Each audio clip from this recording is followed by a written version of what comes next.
I'm Brittany Green. I am the owner of Get It Out Coaching. I'm a relationship coach, and I really help women align themselves with just healthier relationships in general and finding their inner voice so that they can start to set better boundaries and prioritize themselves a little bit better and just overall show up in relationship much stronger than they've ever done that before. And this is Emily. Hi! Oh my gosh, this is so much fun. It is. I'm Emily Perkins and I own Love Living Holistics, and we are a practice that loves to love. We do body work and skincare, but my primary role is holistic life coaching, and I love to love people. Oh my gosh. Most especially women that are moving through divorce or separation, and how challenging that time in life can be, and kind of just loving them and assisting them and creating a space for them to kind of find their way back to them. But I'm also a Reiki master and love to teach and share that juicy goodness. And then my other passion and love is transformational workshops. In those moments, it's like this magical space that gets created for people to just come together and kind of like unveil and unravel into the truest version of who they are, which is really, I think, what us as coaches love to do the most, is just love people enough to let them unravel and then find what's already there for them. Yeah. Holding that space to finally feel like you have a voice, to be vulnerable, to share, to release secrets and bouts of shame. That's what we do because we've done the work ourselves. You know, we're not just coaches out here like trying to teach people things that we've never gone through. No, this is a journey that we've had our own deep transformation, deep healing, and now we want to share it with everyone out there, anybody who will listen, anybody who's ready for that level of work. So the funny thing is that Emily and I moved to Rhode Island 6 months ago from Denver, Colorado, and I have like one friend, and I happened to go to the beach with this one girl, and we're still friends now, but Emily joined in on this group of friends that I was just kind of like there. It was like this fifth wheel kind of person. And we just got to talking, and the next thing you know, we're both like, what? You're a coach? And you do online work? Oh my God, I've been praying for you my whole life. So true, it's so true. It's amazing what happens when you open yourself up to opportunity and experiences and you really allow God, the universe, to fill in the gaps. And I think that that's where we are in our journey, and that's kind of what we want to talk about today as far as self-love, really being in alignment with your source, whatever that is, and prioritizing those things in your life, no matter what you're going through. Yeah, because I mean, Brittany and I were just talking about this in my kitchen, like that place that we come back to, the place that we're kind of always holding space for, is that cliche, that thing of like, you've got to put your air mask on first. Like, every single part of your reality starts here. Everything. How you see yourself, how you see everybody else, like what you do, what you don't do, everything, all your relationships start here. Yeah. And so that self-love piece, which has gotten kind of cliche. Yeah, totally. You know, like it's gotten kind of trendy and everybody talks about self-love, and it sometimes loses its meaning. Yeah. And like, yeah, and you know, things get cliche for a reason, because they're important, because they're relevant. Mm-hmm. But it's like coming back to what self-love really means, and like the intention in it, and even in the intention of how you self-love. Right. Because you can get stuck in the practices of self-love, like, yeah, I work out, yeah, I eat clean, yeah, I do all these things, right? I journal, and that's great, but if the intention behind it is just to do those things to say that you are taking care of yourself, well then that's not consciously integrating self-love as a priority, as a practice, as the place from which you exude all of your relationships. If you don't have love for yourself, like exactly what Emily was saying, everything starts from inside. So if you are in this place where you are insecure, you're not feeling as though you matter and that you're not good enough, then that's what you project out into the world. If you don't think that you are a priority, then you are not going to be able to really master receiving people seeing you as a priority. It's really, really strange how that works, but as so within, so without. As above, so below. Is really powerful, really kind of out there woo-woo kind of things, that not everybody is really adept to yet. And that's why we want to have this conversation, because the self is so important. So important. Yeah, and it's kind of crazy to me, because we do think, I think especially even now, sometimes we think of self-love sometimes as woo-woo. But it's something that we're never taught. Yeah. Like, we're just never taught how to love ourselves. We're taught to be nice and to be good girls and good boys and what that means, but we're never taught that you should love yourself passionately. Oh, yeah. And the fact that self-love sometimes feels like a cliche or feels like woo-woo, when it's like the most basic thing. Right, it's everything. It's everything. Well, and especially now with narcissism being thrown around so many ways, and everybody's a narcissist. Which, again, there are a lot more narcissists out there than I think a lot of us even knew, because now that we have a word for that personality disorder, we are starting to be more, aware of those types of people. But at the same time, truthfully, only like 9% of the population is actually a narcissist.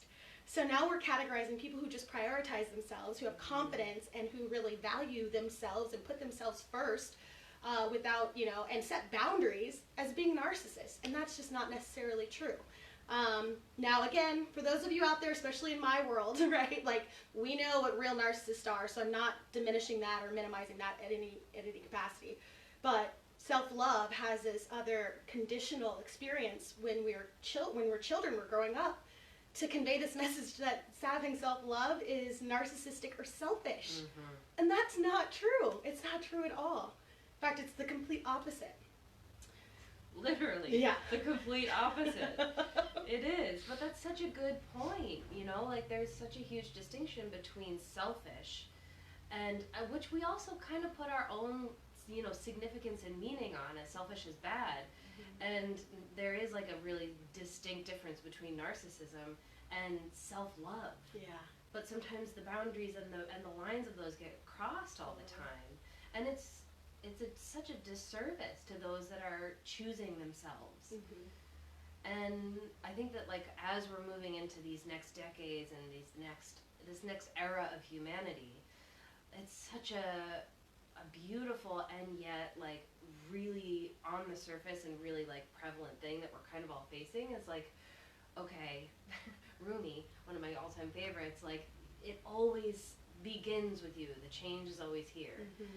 And like, when we get so bogged down about, like, what are we going to do, how is this life going to look, like, what's going to happen with our politics, what's going to happen with, like, our country or life or whatever, it's so simple, and it's just like, whoop, come right back here. Yeah, you have to refocus internally in order to actually see different experiences externally. I was listening to this podcast, oh my gosh, for some reason, it's called the Mind Your Business podcast. It's like a coaching podcast or whatever, because apparently that's all I listen to these days. And in this podcast, he was talking about how a lot of times we get stuck in the action of doing and trying to change our circumstances externally by, doing it different or creating something new or generating this or whatever. And it's the doing aspect, as opposed to the other part, which is just as important and equally balanced as the being aspect.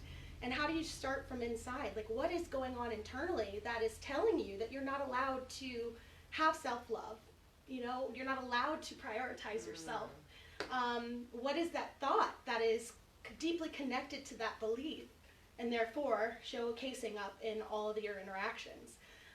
And that's like the hard part of this journey. The hardest part of this journey is trying to figure out the subconscious subliminal messaging that we've received since we were children. Like, okay, first off, it's subconscious, so like, how the hell am I supposed to pull that shit out?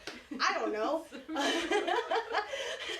But, when you do discover that you have the ability to change those subconscious messagings that you've seen from the course of your life when you were children, that says, well, mom only puts on makeup for dad, or, everything, you're only as valuable as what you can produce, you know, based off of homework or, you know, getting a paycheck or whatever, right? So these little messages, even though they seemingly felt innocuous, made us seem like we're not allowed to just be. We have to be for other people. And now here we are again, self-love. It's like, I'm only as good as other people love me. What? Nope. We're changing that. We're changing that. Yeah. Yeah. Or I'm only as good as well as I can love someone else. Yes. But me, I'm not on that. I'm not on that spectrum. Yeah. I'm only as good. Like, whenever they tell me I'm valuable, that's when I can be valuable. And if you're going to live your life that way, you are going to struggle in so many different areas of relationship, because we have to learn how to validate ourselves, you know, getting you guys to watch this video, you know, we know what we're talking about. It's okay if you show up or if you don't show up. We don't need that validation that what we're saying is important. It definitely helps, so, you know, keep sending those likes or whatever, but you know, like on Instagram, like we're in such this instant gratification sort of worldview right now, and it's diminishing our ability and our quality of life to really prioritize ourselves and love ourselves just because we deserve it. Yeah, I was actually talking about that with a couple of clients last week about how so much of the time our self-worth is kind of like designated by what we're doing, everything outside of ourselves, like how good of a mother you are, or how well your child is doing, or like even in your business and your practice, and like, you know, how you're helping people can sometimes be the thing that designates your self-worth, instead of knowing within yourself who that and how that is. It's so much of the time our external or our worth gets kind of like described and felt as something outside of ourselves. Right. And I think that's just like another way of figuring out, well, how do I self-love? Like, what is, because most people, like, honestly, if you ask somebody, how do you love yourself, or do you love yourself, No or idea. how do I begin to love myself? Yeah. I have no idea. No idea. No idea. No idea. So many of those conversations I've had with clients of mine, and they're just like, I don't even know where to start. Yeah. What does self-love mean? Yeah. And, you know, I'm curious, what does it mean to you? It's become something so new and different over the past couple of months, honestly. But I think the essence of it has always been the same, which is like a coming home. It's like constantly coming home. Yeah. And for me, I know, and this is something that we'll probably end up talking about, is like, I know the things that get me back there, that get me back home. Yeah. And it's this like safe, warm space where I'm like, oh, there I am. Yeah. There I am. And for me, the road to getting there started with me loving my inner child. Yeah. I had to see her first, because for me it was easier for me to envision little me than it was for me to see the adult me that I am right now. Yeah. So my access point, which is how I work with a lot of my clients actually, is like, okay, envision that little tiny you that's holding all that pain, that's holding all of that conditioning and all those messages. Like, she's the one who needs you the most right now. Yeah. And so that's where kind of my self-love journey began. Yeah. And then unraveled into a lot of the stuff that we don't think of as self-love, which is like having the courage to be bold enough to stand for yourself. Yes, preach, girl. Outside of your own shit. Yes. Like, outside of all of the conditioning and the stories and the stuff that's yours. Yeah. That is yours. Yeah. Owning it and standing outside of it. And that's not always comfortable. Like, looking at your own shit's not something a lot of people want to do. It's like the most grueling work you will do, but the most wonderful thing that I always tell my clients is that it's hard right now, but the payoff at the end, when you finally learn that you can stand before yourself and be okay with everything you've been through, and finally find the courage to accept that part of your journey, even though it was painful, has led you to this moment, is the most rewarding thing you will ever, ever, ever experience. And then from there, everything else flows. Inner child work is pivotal. It's very essential. Not everybody does it, because not everybody does it very well. So that's why you want to make sure you find a really good practitioner who knows how to actually hold space for your little self. But when you can do that inner work, it's so healing. I would describe my sense of self-love, because this is also a journey that I've been on in the last few months. I don't know what's going on in the world, but 2019 is to a close. So I guess all that stuff is coming up and just being aired out. But for me, it is self-trust, trusting myself to get through any situation, trusting myself to be able to hear from my God, trusting myself in the day-to-day minutia of life, trusting myself in business, and coupled with that, authenticity. So being completely okay with being myself, having my own voice, and not worrying so much about everybody else out there, which has always been really a struggle for me. I'm a child of a narcissist. I learned a lot of conditional messages as a child that really, again, prioritized myself last, made me feel like I wasn't allowed to have a voice or set boundaries for myself, that I had to give to others unconditionally, but I wasn't going to receive it in return.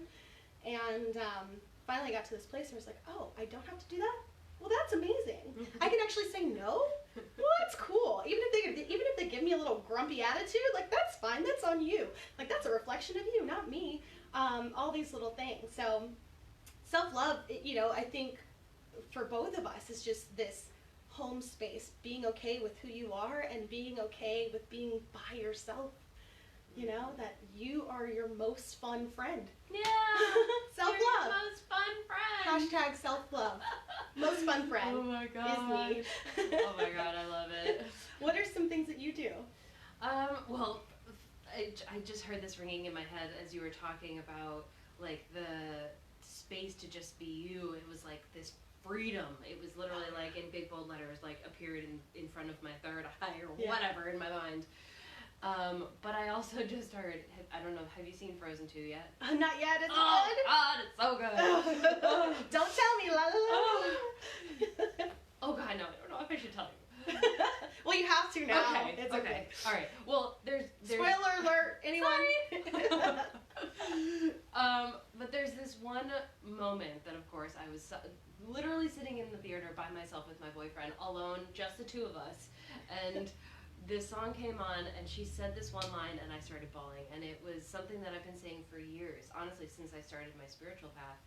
And she basically said, "You are the one you have always been waiting for." Oh. And it just, like, every time hits me so hard, because it's like that coming home. It's that realizing that we are the ones that we're always searching for. And especially after my divorce, that was the biggest thing. Like, he sent me back to me. And I say that all the time. But when you asked about, like, the practices that I have, we were talking about this in the kitchen too. One of my coaches always used to ask whenever I was kind of like in a challenge, how's your well-being doing? And it was like comical how almost every single time I was like, oh crap. Like, oh, I'm not sleeping as well, I'm not eating as well, I'm not exercising as well. So, like, the basics are so basic for a reason. So for me, I need to be able to work out every day. Or maybe not every day, but like at least a couple of times a week. I just need to be moving my body. Being outside is my number one. Number one. Definitely. Like, totally rejuvenates me. Good conversation, probably my number two. Yep. And hugs is my number three. Aww. Hugs is like, I need at least 20 hugs a day in order for me to feel like my tank is full. Ooh, what are you on right now?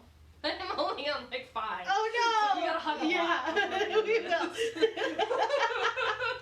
Oh, I love that. I love that. And checking myself.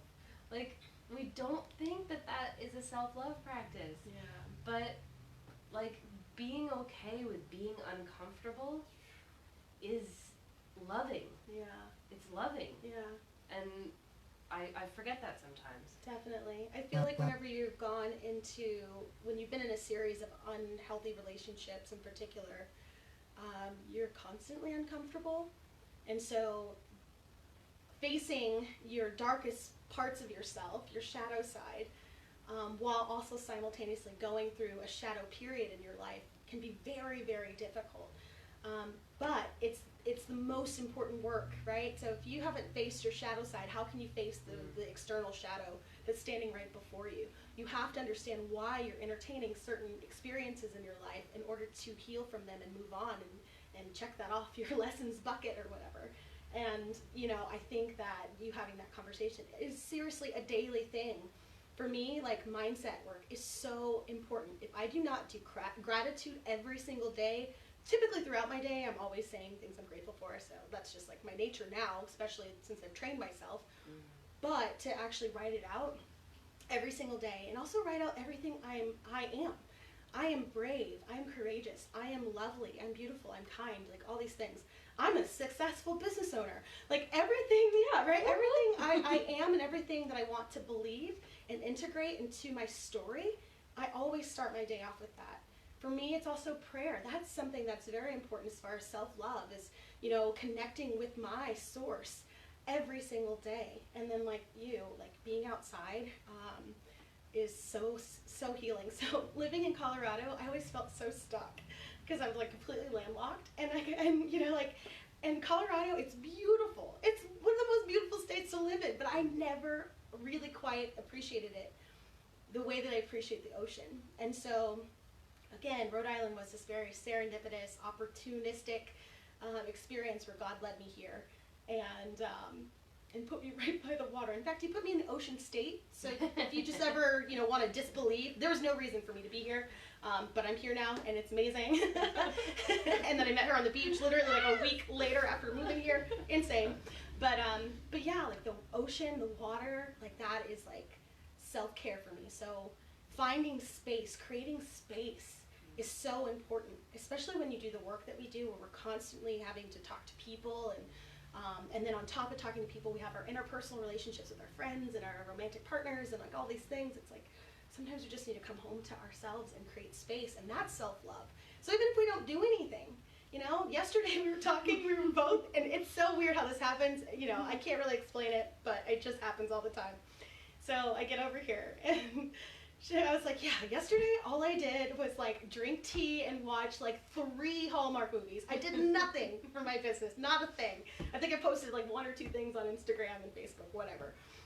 And she's like, me too. Like that was totally my experience as well. And it's just so funny how that is, but sometimes that's what is so important.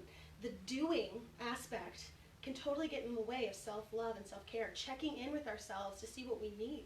That's self-love. If I need a bagel, I'm going to get myself a bagel, and I'm not going to be ashamed about it. Oh my God, you're my soul sister. You know? But if I need to go and move my body, like I need to check myself and do that. Or if I need to take a shower, and not just to get clean, but to meditate, you know, to connect, to just give myself space and time. Like that's important. And that's the second part of self-love. It's the being aspect, not always having to do stuff.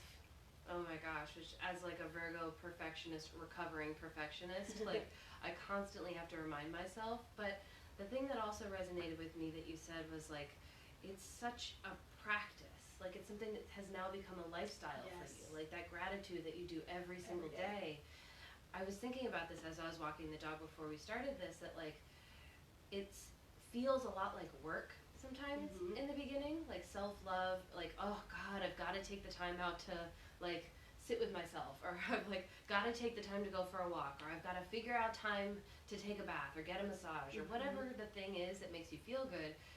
In the beginning can sometimes feel like work. Like you're working to give yourself the love. Oh yeah. But like any habit, the more you do it, it just becomes a practice. And now it's just like this innate thing, which I love, because as much as we have those automatic survivor strategies, we have just as much ability to kind of check them and create new healthy strategies. Yes. So like the part of us that wants to just like, honestly, sometimes my survivor self just wants to veg and do nothing, and sometimes my healthy self really wants to veg and do nothing, and understanding the difference between the two is also like understanding the difference between enabling yourself and self-love. Yeah, definitely. Oh my gosh, what did you say about, so a lot of things that my clients say is that they don't have enough time, right? So busy moms, or, you know, working moms or working people, or they just do not have the time. So first off, when you say you don't have time, then no time will appear. So you have to change your language around that. That's just a little tip. But for those who are saying that they don't have the time, it's exactly what you mean. Is like it's not a habit yet. You haven't actually created the habit so that the time is always there, that is prioritized. So we both have this this exercise that we tell our clients as far as like, okay, so this is an exercise for you. I want you to create a list of your priorities in your life, you know, children, you know, work, exercise, family, whatever. And then after you take a look at that list, see where you are on that list. Most often, you're either at the very bottom or you're not even on the list at all. I cannot even tell you how many times my clients have told me, oh, I didn't even know I was supposed to put myself on the list. I'm like, what? It's your priority, like your priorities. Are you serious? Like if you don't survive, then none of these other things happen. If you are completely depleted, then none of this other stuff is available for anybody else. Like how can you be your best self and give abundantly to everyone else if you don't even have enough internally to give to yourself? It just doesn't work that way. And we fake it. I think we fake it a lot, right? I'm a reformed people pleaser, so I faked it a lot. I had everything to give to everybody else, but can I just tell you that my inner dialogue was that no one loves me enough to actually give back to me in the same way that I give to them? I was always constantly running that script every single time, so I didn't appreciate anything that anybody gave me because it wasn't done in a way that I would do for them. Like what kind of mind craziness is that? It's so insane. And that's why it's important to again, come back home, come back to yourself, do those things that matter to you. Another exercise I like to tell people to do is, what were you doing when you were a child? You know, what did you do then? What did you love? Did you love riding bikes? Did you love roller skating? Did you love riding horses or whatever? Maybe they're not exactly what you love to do now, but at least try it out and see if that's something that you still love and enjoy. And that can be an act of self-love and self-care, just figuring out what's uniquely yours. Yeah. You know? Yeah, and I love that childlike energy and joy that gets created when you just think about like what your little you love to do. Yeah. And the other thing that really resonated was like we kind of have to peel back some of our like strategies. Like I 100% am the same, used to be the same way of like, you can't love me the way that I love you. Yeah.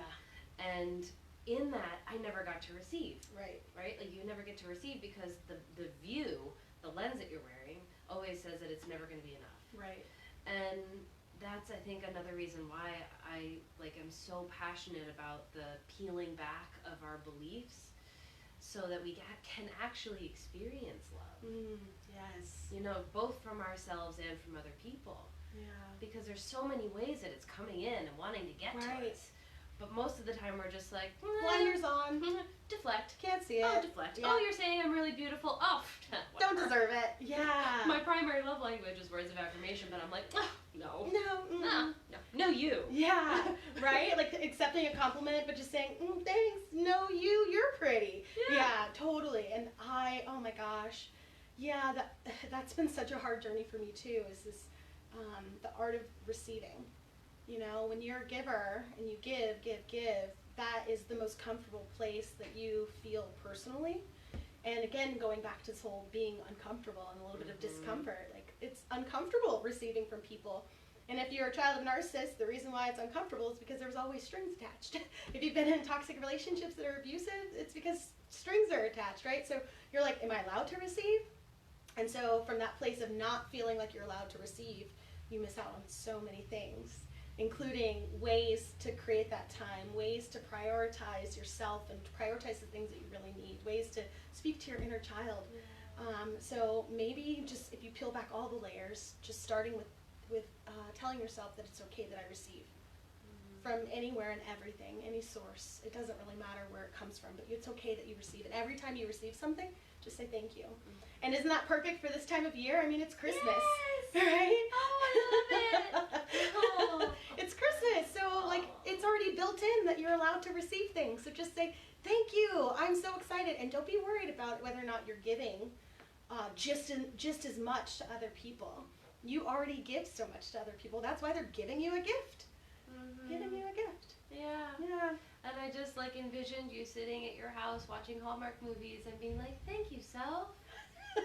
Because, you know, like we can receive, you know, we can practice receiving in every space, from source, God, universe, from ourselves, from others, you know, like that's an act of self-love, is to allow the love in. Yes. And to be like, oh, you're so sweet, self. Yeah, thank you. This is like my go-to. I've always have my hands on my chest whenever I'm like, oh, I love you so much. It's so funny because it literally was. There was a moment I was sitting there, I was like, thank you so much for this time to just sit here and watch Hallmark movies. Like, I really needed this. Thank you. Thank you. You know, and I just literally just tell myself that. And yes, like, again, this topic of self-love and prioritizing yourself, it can get a little convoluted, but at the end of the day, it's like, figure out what self-love means to you. Find some doing things that help you feel that, and then practice the art of allowing and being and receiving. You know? And maybe throw in an I love you every once in a while. I love that. I love you. I love you, Emily. I love you! This is a really easy friendship to make. In fact, it's so funny because I was like, you know, like, this just, it's so hard to connect with people in this space because they don't really understand it unless you're in it. And to serendipitously, because there's no coincidences, I believe, you know, the universe really brought us together. And that's why we are making this magical video for you guys. So we are going to put our information below if you want to. She is amazing, amazing. If you guys need some Reiki done, or if you're curious about it, contact Emily. Let her dazzle you with her wonderful hands and her wonderful magic. And then if you guys are interested in learning a little bit more about my 90-day toxic relationship program, which is all about really understanding where your beliefs are that are creating these unhealthy relationship patterns that you keep entertaining, then you can click to schedule a free breakthrough call. Yeah. Was there any, I mean, obviously you share more about. That was perfect. That was perfect. I read her description that she posted and I was like, oh my gosh, I think you captured me better than I could. She's brilliant. She's brilliant. We try. We both try. Well, thank you guys. I hope you have a beautiful rest of your week and have a great weekend. Happy holidays, Happy everybody. holidays. Yeah. Bye. Let's do this weird closing the phone thing. How do I end this? How do I end it? There we go.